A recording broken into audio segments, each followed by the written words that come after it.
Welcome to Motive and Malice. In this show, we dig into cases that reveal so much more than just a single crime. And sometimes you find a case that puts an entire system on trial, forcing us all to ask some really tough questions about justice, about power, and about the very words we use to find the truth. Today, we're going to Brisbane, Australia, back in the early 1990s. This is the story of how one young man's death in police custody spiraled into a crisis. A crisis that didn't just question the actions of a few officers, but put the whole justice system under a microscope, with consequences that are, believe it or not, still being felt today. So, our story really begins on a Sunday evening in Brisbane. It starts with the tragic death of Daniel Alfred Yock. He was just 18 years old, an Aboriginal dancer, an amateur boxer, and his family described him as this jovial guy who just wanted to build bridges between people. Now, there are two separate incidents you need to keep in your head because they are deeply connected. First, in November of '93 is the death of Daniel Yock. Then, just 6 months later, in May '94, something else happens that becomes known as the Pinkenba incident. Together they would light a fuse that ignited a firestorm of protest. Okay, so what happened on November 7th? It all started with a pretty minor arrest for disorderly conduct, but it escalated fast. Daniel was handcuffed and put face down in the back of a police van. By the time they got to the city watch house, he was unresponsive. No pulse, not breathing. And then, in this absolutely critical failure, the officers couldn't find the keys to his handcuffs, which delayed any attempt at resuscitation. He was pronounced dead just 75 minutes after that initial arrest. So in the aftermath, the big question was, how did Daniel Yock die?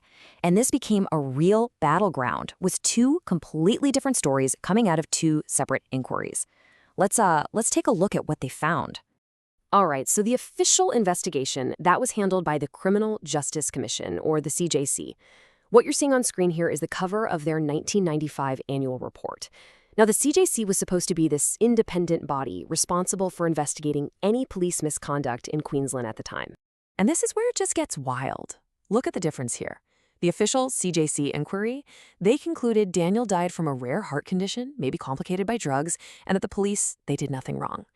But then you have this independent workers' inquiry. They reached the exact opposite conclusion. They said he died from asphyxiation, basically a lack of oxygen from being held face down, and they pointed the finger directly at 6 officers. And guess what? The authorities took no action on that second report. So you can imagine the Aboriginal community is trying to process these two wildly conflicting reports, dealing with this deep sense of injustice, and then a second deeply disturbing incident happens that just throws gasoline on the fire. Okay, get this. In the middle of the night, May 10th, 1994, 6 police officers pick up 3 Aboriginal boys. The youngest is just 12 years old.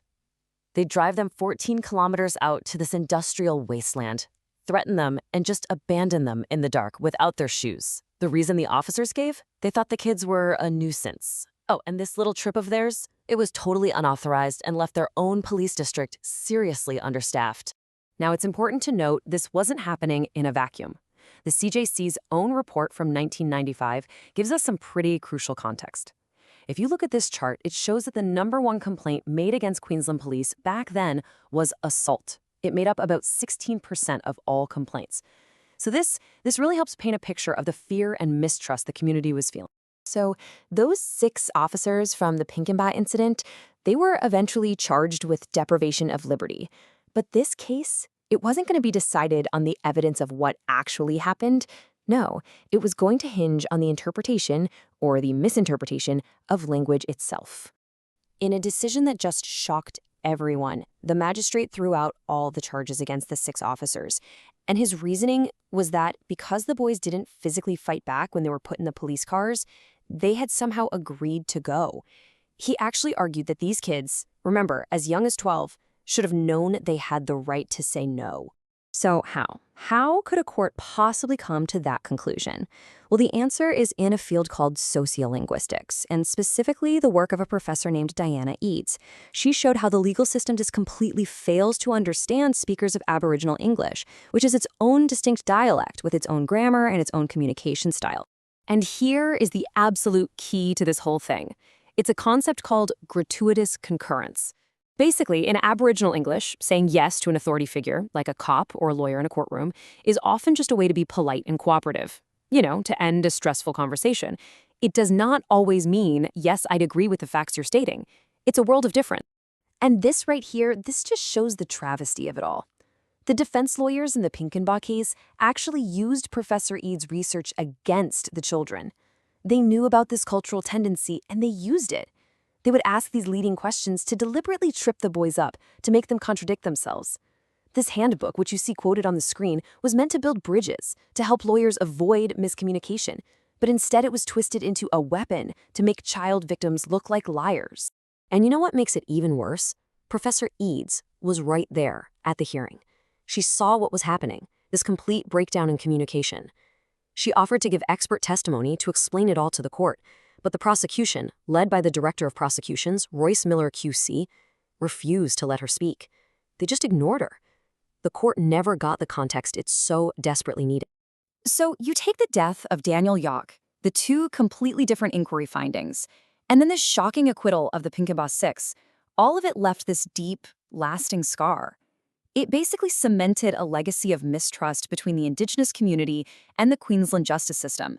And that feeling was summed up in this incredibly powerful quote you see on screen from the Aboriginal activist Sam Watson. He was a Birri-Gubba man, a co-founder of the Australian Black Panther Party, and he called the Queensland police system a stinking swamp of racism. He was one of the key figures leading the massive protests that erupted after these events, all demanding justice and accountability. So, did anything change? Well, yes and no. In the years that followed, there was some legislative reform. The Police Powers and Responsibilities Act of 2000 did bring in some good things, like decriminalizing public intoxication.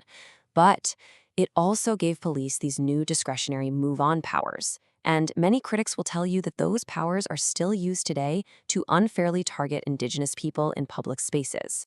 The case of Daniel Yock cast such a long shadow. It really became a benchmark for Indigenous deaths in custody because it so tragically illustrated this pattern of institutional failure, a pattern that would heartbreakingly be repeated. The parallels were just impossible to ignore in 2004, with another high-profile death in custody on Palm Island, that of Mulrunji Dumaji. These cases from the 90s, they really put a spotlight on these massive failures inside the justice system. Failures of procedure, of accountability, and of just basic communication. And they leave us with this really profound and unsettling question. If a justice system can't understand the language and the culture of the very people it's supposed to serve, can it ever truly protect them? I really love to know what you think. Let us know in the comments.